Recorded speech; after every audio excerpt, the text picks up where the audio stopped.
একটা বিষয় আপনাকে বলবো, কাঁঠাল গাছের বিশেষ করে আপনাদেরকেও বলছি, আপনারাও শুনে নেন। সেটা হচ্ছে ফল নিয়ে আসার পিছনে হাড় গুঁড়ো, শিংকুচি আর হচ্ছে আপনার লেদার ডাস্ট, হ্যাঁ এটা কিন্তু মাস্ট। আসসালামু আলাইকুম সুপ্রিয় দর্শক মন্ডলী, কেমন আছেন আপনারা? দেশ ও দেশের বাইরে যে যেখান থেকে আজকের এই প্রতিবেদনটি দেখছেন, সকলকে জানাই আশার আলো গার্ডেনিং চ্যানেলের পক্ষ থেকে স্বাগত। আপনারা তো জানেন আশার আলো গার্ডেনিং চ্যানেল সর্বদা সবুজের সাথে, সেই সঙ্গে কৃষকেরও পাশে। আজকে আমরা আবারও চলে এসেছি একটা সম্পূর্ণ নতুন এঁচড়ের প্রজেক্টে। এঁচড় চাষ লাভজনক চাষ, আপনাদের আগেই বলেছি, আবারও বলছি। তো আজকের ভিডিওটি, যদি অনেকে হয়তো কমেন্ট করতে পারেন যে ছোট্ট গাছ দেখিয়ে কেন ভিডিওটি করা হচ্ছে, আজকের ভিডিওটি করার পিছনে একটা উদ্দেশ্য আছে। সেটা হচ্ছে দেখুন, যাদের পুরাতন বাগান, যারা অনেক পুরাতন বাগানে, তাদের বিষয়টা তো আলাদা, কিন্তু যারা নতুনভাবে চাষটা করছেন তাদের কিন্তু অবশ্যই আশা করি আজকের এই ভিডিওটি থেকে আপনারা উপকৃত পাবেন। আজকে সম্পূর্ণ বিষয়টা নিয়ে আপনাদের সঙ্গে আলোচনা করব, কিভাবে কি এঁচড়ের পরিচর্যা বা যত্ন করলে আপনিও খুব সুন্দরভাবে এইভাবে গাছ তৈরি করতে পারবেন। সম্পূর্ণ বিষয়টা থাকবে, ভিডিওটি স্কিপ না করে সম্পূর্ণ দেখার চেষ্টা করবেন। তো গাছগুলো সত্যিই খুবই সুন্দর, দেখে খুবই ভালো লাগছে। আমার গাছের যথেষ্ট গ্রোথ আর প্রত্যেকটা পাতা ফ্রেশ। তো এত সুন্দর কর্মকাণ্ড যিনি করেছেন তার সঙ্গেও আপনাদের পরিচয় করাবো, ভিডিওটি স্কিপ না করে সম্পূর্ণ দেখার চেষ্টা করবেন। তো আসুন আপনাদের সঙ্গে পরিচয় করে দিচ্ছি। আসসালামু আলাইকুম। ওয়ালাইকুম আসসালাম। কেমন আছেন আপনি? আলহামদুলিল্লাহ খুবই ভালো। আচ্ছা, তো অডিয়েন্সের উদ্দেশ্যে আপনার নামটা বলুন, আর আমরা প্রেজেন্ট কোন লোকেশনে ভিডিওটি করছি, মানে আপনার ফুল অ্যাড্রেস। আমার নাম আনোয়ার হোসেন শেখ, নদিয়া ডিস্ট্রিক্ট বেথরডৌড়ি থেকে 3 কিলোমিটার দূরে বাগুন্ডা আমাদের গ্রামের নাম। আচ্ছা, তো আপনি এই যে এঁচড় ফার্মিংটা করেছেন, এটা শুরু করেছেন কতদিন আগে, মানে গাছটার বয়স কতদিন? গাছটার বয়স আনুমানিক 7 মাস। আচ্ছা, যেহেতু আজকে ছোট্ট গাছ, আপনার ভিডিওটি করার একটা উদ্দেশ্য হচ্ছে আমাদের অডিয়েন্স অনেকেই কিন্তু নতুন এঁচড় বাগানে হচ্ছেন। হ্যাঁ, সেক্ষেত্রে আপনার গাছগুলো দেখে সত্যি আমার খুব ভালো লাগলো। এই যে দেখুন কত সুন্দর গ্রোথ। তো 7 মাসের গাছ মোটামুটি হাইট হয়ে গেছে প্রায় 3 ফুটের কাছাকাছি, আর এত সুন্দরভাবে কিন্তু গ্রোথ গাছের, সত্যি খুব ভালো লাগলো। তো আজকে ভিডিওটি মেনু করার উদ্দেশ্য হচ্ছে আমাদের অডিয়েন্স যারা এঁচড় চাষ করবে ভাবছে বা এঁচড় ফার্মিং করবে ভাবছে, তারা কিভাবে কি যত্ন পরিচর্যা করলে আপনার মতো এরকম গাছ তৈরি করতে পারবে বা এত সুন্দরভাবে চাষটা করতে পারবে।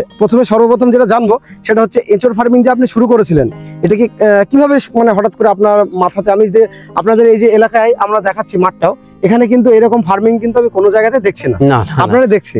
তো এটা আপনি কিভাবে কি, কোথা থেকে কি ইন্সপায়ার পেয়েছেন যে আমি এঁচড় ফার্মিং করবো, এরকম একটা চিন্তা ভাবনা নিয়েছেন? আমি ওই মোবাইলে দেখে যে অনেকেই করছে, সেটা তাদের লাভ, এঁচড় চাষের লাভজনক ফসল, ওই জন্য আমি নতুন সেটা করে দেখছি যে কতটা কি লাভজনক হয়। যেহেতু তাদের হচ্ছে, আমারও হবে। এটা কি থাই অল টাইম বলেছে না কোন জাত বলেছে আপনি? থাই অল টাইমই বলেছে।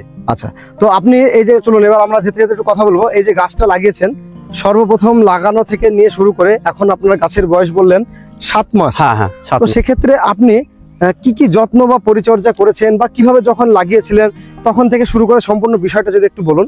লাগানো প্রথমে কিছুই দিইনি, শুধু সিম্পল মাটিতে লাগিয়ে দিয়েছি।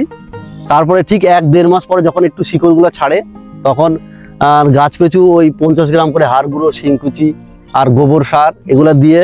ওটাকে আগে প্রসেসিং করে নিয়েছেন? ওটা কিন্তু আগে প্রসেসিং করতে হয়। হ্যাঁ, আগে প্রসেসিং করে নিয়ে হিট তৈরি হয় গাছের, সেক্ষেত্রে ক্ষতি হয় না। সেটা ঠিক আছে। আগে হাড় গুঁড়ো, শিংকুচি, নিমখোল দিয়েছিলেন। হ্যাঁ, আর মানে বাড়ির জৈব সার। ওটা কিন্তু গোবর সারটা ইউজ করলে খুব পুরাতন হলে তবে করবেন। সেটা আমার 1 বছরের উপরে, মানে আমার যেহেতু আমার নিজে ব্যক্তিগত আমি করেছি, সেক্ষেত্রে কিন্তু আমি ভার্মি কম্পোস্ট ইউজ করেছি, কেন আমার অতটা পুরাতন গোবর সার আমি, আমার পুরনো গোবর সার নিজের বাড়ি। আর তার সঙ্গে একটা জিনিস আপনাকে সাজেস্ট করবো, লেদার ডাস্টটা পারলে একটু দেবেন গাছে, সেক্ষেত্রে কিন্তু আপনার গাছটা ভালো থাকবে। এটা কি একই সঙ্গে লাগানো? হ্যাঁ, একই সঙ্গে। এই গাছটা আপনি ওখানে সামনে দাঁড়ান, অনেকটাই উঁচু, মানে এর গ্রোথ মনে হচ্ছে ভালো। হ্যাঁ, এখানটাই অনেকটাই। আচ্ছা, তো তারপরে আপনি লাগানোর প্রসেসটা বললেন, সর্বপ্রথম আপনি ফিরোডিন দানা দিয়ে লাগিয়েছিলেন নাকি? ফিরোডিন দিয়ে প্লেন লাগিয়ে দিয়েছি। তারপরে খাবারটা দিয়েছিলেন মোটামুটি 1 মাস পরে? 1 মাস পরে। আচ্ছা, তারপরে এ পর্যন্ত আপনি আর কতবার কি খাবার দিয়েছেন? এ পর্যন্ত আর একবার হাড় গুঁড়ো, শিংকুচি 100 গ্রাম করে দিয়েছিলাম। তার ঠিক 1.5 মাস পরে, মানে 3 মাস যখন গাছটা বয়স হয়েছে, 3 মাস। আর এই 1 মাস আগে শুধু আমি আপনার ওই 5 কিলো করে গোবর সার, যেটা একবারে 1.5 বছরের পুরনো, যেটা ঝুরঝুরে গোবর সার, সেটা আমি ঠিক 3 ফুট দূর দিয়ে মাটিটা সরিয়ে দিয়ে উপরে মাটি চাপা দিয়ে। কত কিলো দিয়েছেন ওটা? গাছ পিছু 5 কিলো করে। 5 কিলো করে দিয়েছেন। আচ্ছা, যার জন্য আপনার কিন্তু গাছের সুন্দর গ্রোথ আছে। হ্যাঁ, আর এদের এঁচড়ে তেমন কিছু রোগ বা সমস্যা নেই, সেক্ষেত্রে কিছু কিছু তো স্প্রে করতে হয়। হ্যাঁ, সেটা আমি, সেক্ষেত্রে আপনি কি কি ব্যবহার? মাঝে মাঝে আমি প্রোপেস সুপার, আচ্ছা, আর নিম তেল, প্রোপেস সুপার আর নিম প্রফেসরের সঙ্গে একতারা। মানে ওটা একটু মানে অল্টারনেট করে দেন? অল্টারনেট করে দিই। যেগুলো নিম তেল দিলাম, তার 1 সপ্তাহ পর প্রফেসর একতারা দিয়ে দেন। আর এই আপনার তাছাড়া এমনি কোনো রোগ নেই। একটা বিষয় আমি খুব ভালো করে লক্ষ্য করলাম, সেটা হচ্ছে আপনারা দেখুন, এটা কিন্তু দেখুন এক একটা বাগানে গিয়ে কিন্তু এক এক রকমের বুদ্ধি কিন্তু পাওয়া যায়। সেটা হচ্ছে এখানে কিন্তু ছোট্ট ছোট্ট করে 3 দিকে কিন্তু সাপোর্ট দিয়ে গাছটাকে বাঁধা আছে। ভালো করে লক্ষ্য করুন আপনারা, এখানে কিন্তু হ্যাঁ, বাঁশের 3টে খুঁটি টাইপের করা আছে। তো সেক্ষেত্রে আপনার কি হচ্ছে, গাছে যখন ঝড়টা লাগবে তখন মানে গাছটা হিলবে না, গাছ ওর পজিশন না, হ্যাঁ, হিলবে না, ওর পজিশনে থাকবে। ডালমাল এই গাছ তো মানে থাই ভ্যারাইটি, তো এটা একটু নরম গাছ, আর যাতে ভেঙে না যায় সেই জন্য এটা দেওয়া চারি সাইডটা। তাহলে আমাদের অডিয়েন্সকে কি বলবেন, এইভাবে কি দিতে বলবেন? হ্যাঁ, এটা দিলে খুবই ভালো হয়, তাদের ক্ষতি হবে না। যেহেতু সামনে আশ্বিন মাসে ঝড় টর আসছে, যদি বাই চান্স ঝড়ে এটা ভেঙে যায়, এতদিনের মেহনত তাহলে তার লস হয়ে যাবে। হ্যাঁ, সে তো বুঝতে পেরেছি।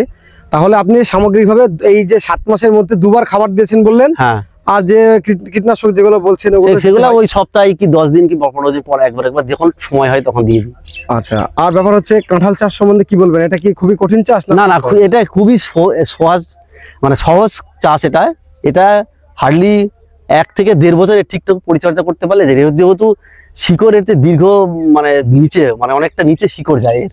আচ্ছা আচ্ছা, মানে আমাদের গ্রামে কিন্তু এক কাকা করেছেন, আপনারা ভিডিও দেখেছেন, আনারুল কাকা, মাত্র 12 মাসে মানে 1 বছরে কিন্তু অলরেডি প্রত্যেকটা গাছে কিন্তু ফলন নিয়ে আসতে পেরেছেন। হ্যাঁ, আমি সেই আশায় আছি। আমার 7 মাস বয়স, আমার মানে আমি যেখানে আপনার গাছের জগৎ, তাতে সামনে সিজনে আল্লাহ যদি চায় ইনশাল্লাহ এখান থেকে আপনি ফলন পাবেন, এটা আমার আশা। এটা আমারও আশা আছে।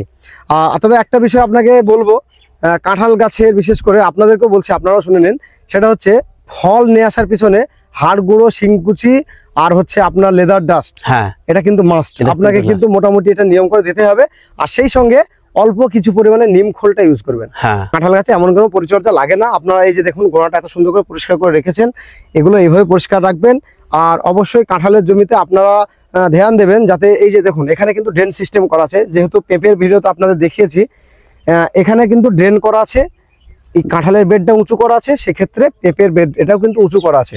সেক্ষেত্রে উঁচু করে রাখবেন, সেক্ষেত্রে আপনার গাছ ভালো থাকবে। গাছ ভালো থাকলে আপনিও ভালো থাকবেন, বাগানও ভালো থাকবে। এই যে দেখুন সম্পূর্ণ বাগানের প্রত্যেকটা গাছে আপনাদের দেখাচ্ছি যতদূর সম্ভব হচ্ছে, সব গাছেরই কিন্তু সুন্দর গ্রোথ। সত্যি খুবই ভালো লাগলো আমার। আমরা আশা রাখবো অবশ্যই উনি ফলন পান বা লাভবান হন, সে বিষয়টা অবশ্যই ধ্যান রাখতে হবে। এই যে দেখুন এখানে কিন্তু প্রত্যেকটা গাছেই কিন্তু একই সাইজের আছে আর খুবই সুন্দর। এঁচোড় ফার্মিং আপনারাও করতে পারেন, অবশ্যই এঁচোড় লাভজনক চাষ। তো সুপ্রিয় দর্শক মণ্ডলী, আজকের ভিডিওটি কেমন লাগলো অবশ্যই আপনারা কমেন্টে জানাবেন। আজকে যদিও ছোট্ট একটা ভিডিও ছিল, আজকে মেনলি কিন্তু আপনাদের, বিশেষ করে যারা নতুনভাবে ভাবছেন যে এঁচোড় ফার্মিং কিভাবে করব, তাদের জন্য কিন্তু ভিডিওটি শ্যুট করা। ভিডিওটি ভালো লাগলে অবশ্যই একটি লাইক করবেন। তো আজকের ভিডিওটি আর বেশি লম্বা করছি না। দেশ ও প্রবাস থেকে অলরেডি আমার চ্যানেলকে যারা সাবস্ক্রাইব করে রেখেছেন তাদেরকে অসংখ্য ধন্যবাদ আশার আলো গার্ডেনিং চ্যানেলের সঙ্গে জুড়ে থাকার জন্য।